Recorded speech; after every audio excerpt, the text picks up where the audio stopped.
Hi, Dr. Lou here to talk about the confusions of game design. In this case, confusing symmetric with balanced.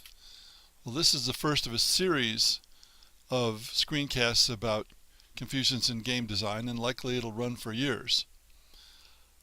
Sometimes the confusions are essentially semantical as well as practical, because when you're discussing game design, much of the disagreement or confusion comes from people not using words the same way. Theme is used in a great variety of ways by people. I try not to use it anymore.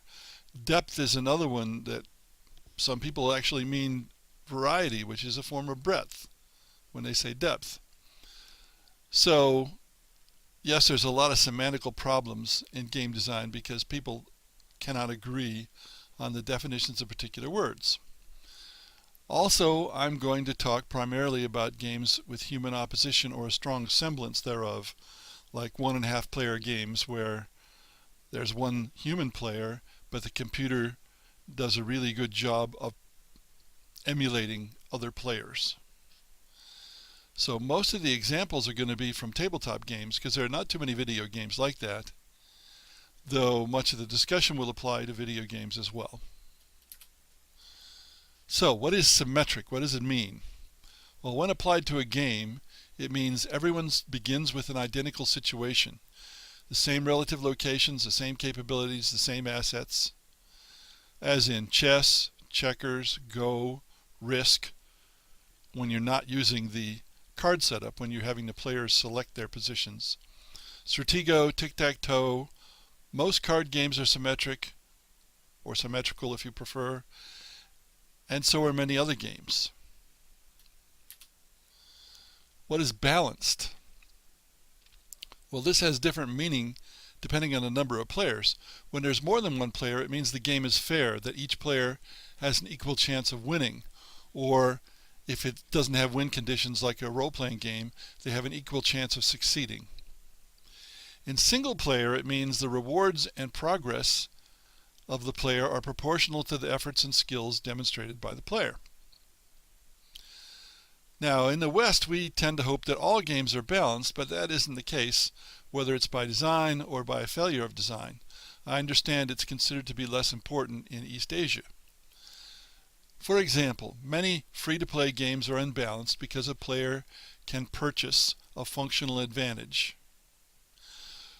Collectible card games, as originally designed, are unbalanced because players could buy more cards and consequently have more choices when they made their decks, and possibly have more of the more powerful and rarer cards.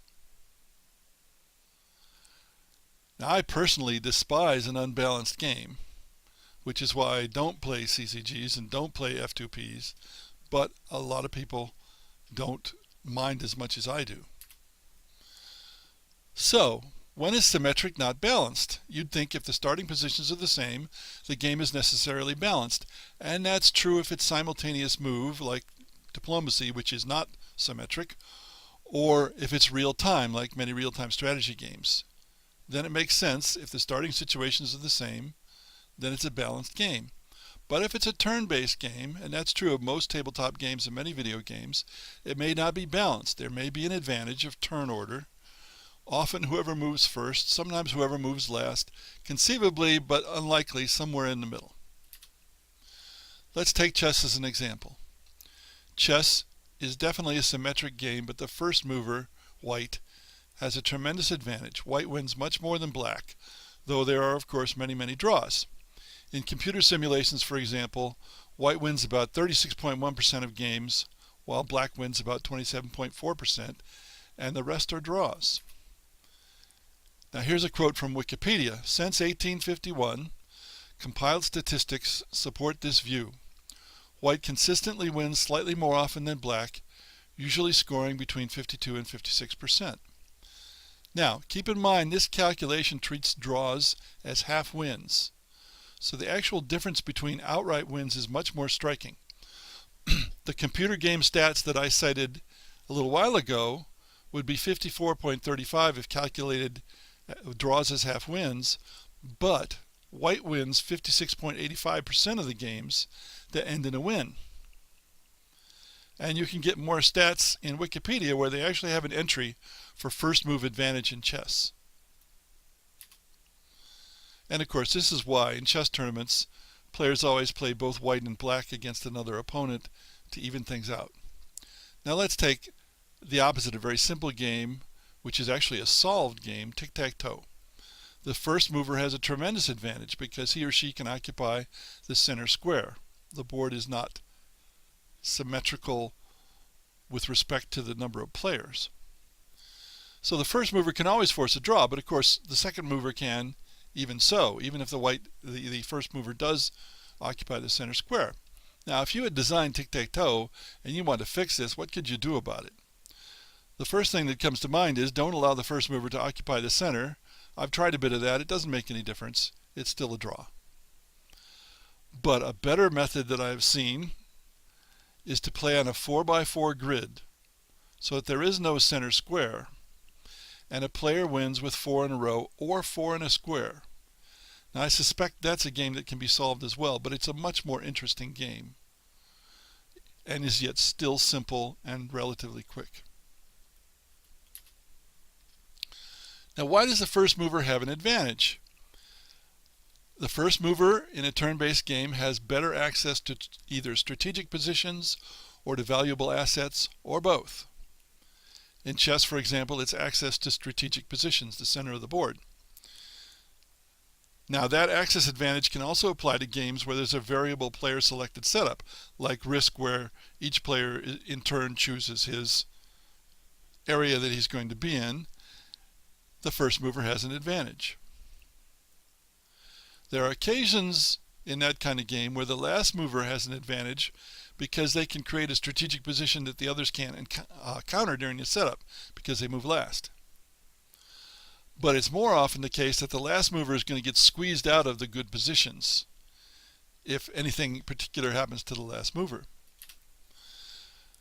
Now, what can a designer do about first mover advantage? Well, the obvious thing is to provide some compensation to those who move later. And I have seen games with an economic component where later movers get more and more money that the first mover does not get to compensate for their position in the move order.